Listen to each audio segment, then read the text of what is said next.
Well, hello everybody again. It's Kathy and Rosie Vesperina. So this next video is a 3 or maybe 4-part video as we ride up to Newcastle, and that's a huge ride, and I was very nervous about doing this ride because it's the furthest distance that I've ever ridden in one day. And as you know from my last video where I was a bit excited about passing my P's, this is my first big ride as a P plater as well. So the plan is that there are a series of videos associated with this ride, because otherwise the whole video would be way too long. This ride is video 1, where I just ride to up to the north entrance, but the first stop is to head to the next suburb along from me. I'm in North Gosford. The next suburb along is Wyoming, and at Wyoming I'm meeting my riding buddies Marie and her husband Sam, who I've ridden with before. So we'll collect the two of them at the Beer, Wine and Spirits shop, which is a funny place. We're not having alcohol. We're not legally allowed to have alcohol when we're on our learners and our Ps. Marie is on her Ps and her husband Sam is a fully licensed rider, but it's only about 8 o'clock in the morning, so no alcohol for us.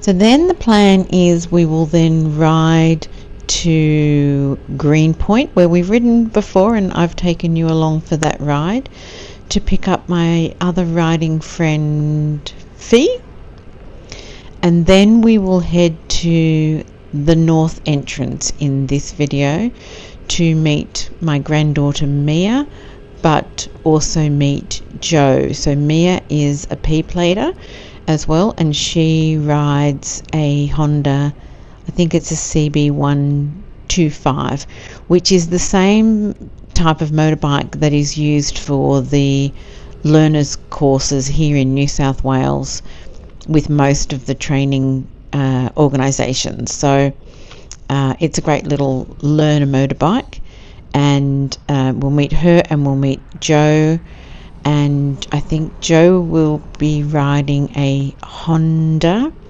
but I'm not quite sure what type. She has both. I think she has a few different bikes. One is the Royal Enfield Himalayan, and the other is this Honda, which I think is her son, who is a new learner rider as well. So that's the plan for this video, and then in the subsequent videos we will make our way up to Newcastle. So that should be great fun. I mentioned that I'm a bit nervous about this ride for a few reasons. I think I'm still learning how to ride in a larger group setting.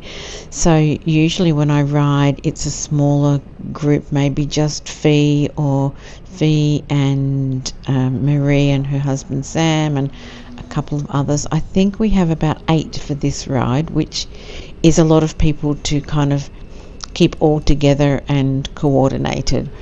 And for this first part with just myself, Marie and Sam, I'm leading, and that's fairly easy because it's just the 3 of us. I can keep an eye on whether they're following in the rear vision mirrors or rear mirrors, and obviously Sam is a competent rider, so he's with Marie, so I don't feel a lot of responsibility there, other than just to make sure that they're still there and we haven't lost each other, because I know Sam's there looking after Marie. I think when there's a lot more riders, though, it gets a little bit trickier, and I prefer not to lead in that circumstance, particularly when I don't know the way to the location that we're going. So I know my way to Greenpoint now, and then I know my way to the north entrance car park where we're meeting Mia and Joe, but that's as far as I know. I have it in my Garmin GPS device, but I don't know it off the top of my head like I do this part of the ride. So right now we're heading through, I want to say East Gosford, and we've been this way before in other rides.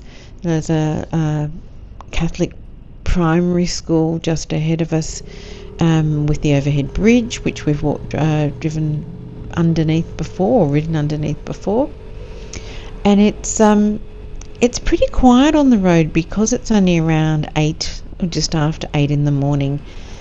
It wasn't as busy, which is so much nicer. I think I mentioned in the other video when we went out to Arimba to practice the Ps that we left it a little bit later and the traffic was a little bit crazy and people were driving really fast and kind of weaving in and out of the cars, and obviously us on our bikes as well. I'm not usually rattled by the cars next to me, but just I think that morning, because I hadn't been riding Rosie for a while, I'd been riding the training facilities, much smaller scooters, so I felt a little bit rattled. But today on this ride, felt fine. I feel like I've got my wheels or legs back again with riding Rosie.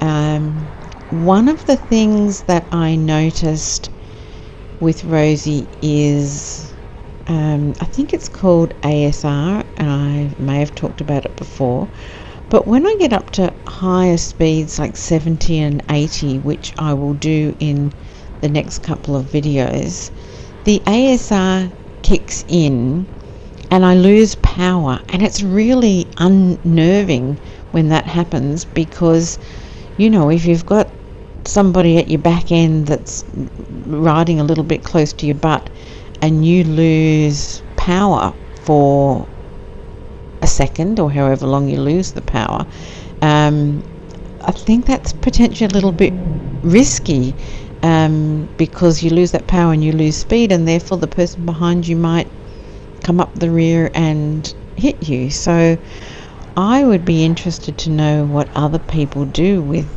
the ASR function. I turn it off, which I don't know whether I should or not. I don't know whether, if it's rainy and the road is wet, I should leave it on for safety reasons, but I just find it kicking in when I'm not ready for it to kick in is sometimes a little bit more dangerous for me, or it feels a bit scary anyway. So yeah, I'd be interested to know what other people do. The other thing I've been thinking about now that I have my Ps, and I'm on those Ps now for 12 months and then I go to my full license, is whether I want to do any modifications to Rosie. So the things that I read about, and I know nothing about bikes, I know nothing about engines, other than what I pick up in Reddit threads or on YouTube or on Instagram or Facebook. But the modifications that people seem to do are something to do with the exhaust, and definitely the exhaust sounds a lot better when I watch those YouTube clips and people have put a different one on. The sound is a bit more deeper and meatier, and I don't know whether that impacts performance, but it sounds cool. And the other thing is wheels. Some people have gone up to 13-inch wheels, so I don't know whether that's something I want to do or not, but I'm thinking about it. In the meantime, we've arrived at Greenpoint. We've picked up Fiona, and so now it is time to head off, and I'm leading again up to the north entrance, which I'm happy to do because I know the way. It's also plugged into the GPS, but I know the way easily to get there, so I feel pretty confident in doing that. We've got a glorious day. The day before, you would have seen in the previous video that we had rain, and the rain started when we had to go over the Ridgeway, which is that scary road that I don't like. But today it's glorious. It's cold, and I had put my heated glove liners on and turned them on, and I realized that I hadn't charged the battery in them. What a rookie error that is. So I took them off and just put my normal liners on instead, but my fingers are still really cold, so I would have been better off with the liners had I been clever enough to charge them the night before. I did charge all of my devices though, so the Garmin, the new DJI 360 camera that's on the mirror, and the DJI Action 5 Pro that is on the neck mount. The two DJI devices share the same battery, so that's really helpful. It just means I don't have to carry lots of different types of spare batteries. We are now heading on to what we call the entrance road, and you've come along for this trip before as well, and we will go up through Ourimbah, and no, we won't go up through Ourimbah. What am I saying? We will go up through Womberl. I was going to say Ourimbah is in the other direction that we go when we went out to practice the P's. No, so this one is out through Womberl, and it's a nice ride. We discovered, unfortunately, up ahead that there had been a change of road direction. So you'll see up ahead that there is a roundabout that we get to, and in the past, and myself included, in the past when I've ridden and driven up here, both lanes went straight ahead. So the left hand lane, you could either turn left and head towards Tumbiumbi, or you could go straight ahead to head towards Baddo Bay. And so we just kind of assumed that that was still the case, that you could still do that. We knew that there was some roadworks happening. It's not here, it's a little bit further up.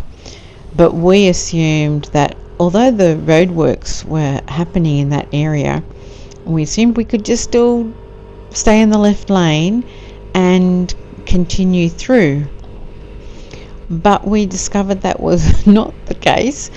Luckily, a little further up ahead, I move over into the right hand lane, and so I was okay. But unfortunately, Marie and Sam and Fee were in the left hand lane, and so that made it a little bit tricky, and they had to do a little bit of a side detour to get back on track again, because they could only turn left rather than having the choice of going left or moving forward. The one thing I don't like about this road, and I've mentioned before, is all of the it's like they've put a grader through and grated bits of the road in different areas, and Rosie's tyres sometimes get a little bit stuck in the bigger grooves, and it makes me wobble, and I really don't like that. So I have to be a little bit strategic about how I ride over those bits, because I feel like it's going to wobble me off Rosie, which would not be good. Even though I'm wearing all the gear all the time, I don't fancy falling off and either scraping clothes and skin or breaking a bone. I'm pretty partial to injuries. I do a lot of bushwalking or hiking, and I often injure myself doing that or skiing, so I'm prone to an injury here or there. So I'm always pretty cautious on this road, even though I really enjoy riding it because it's a nice 60k zone road. But it's nice and wide, and it's nice and, a bit of up and down, a little bit of hilly, a bit of corners and things, so it's nice to ride, but just a little bit tricky with those grooves.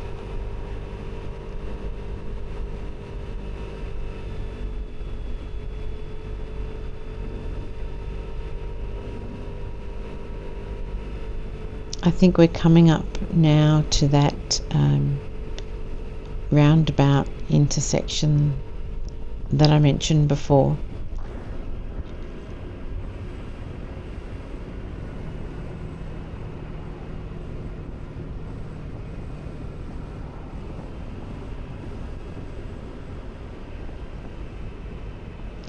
The other modification that I had also thought about, on top of the exhaust and the here's the intersection.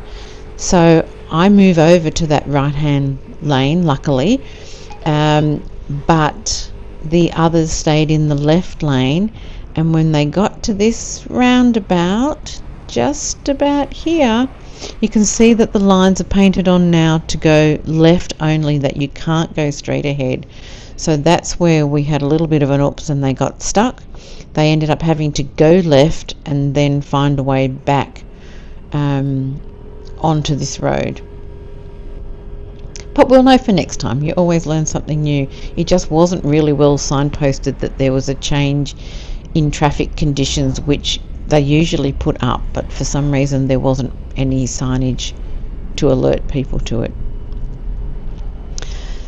So now we have gone through Baddow Bay and Long Jetty, and we are now heading to the north entrance.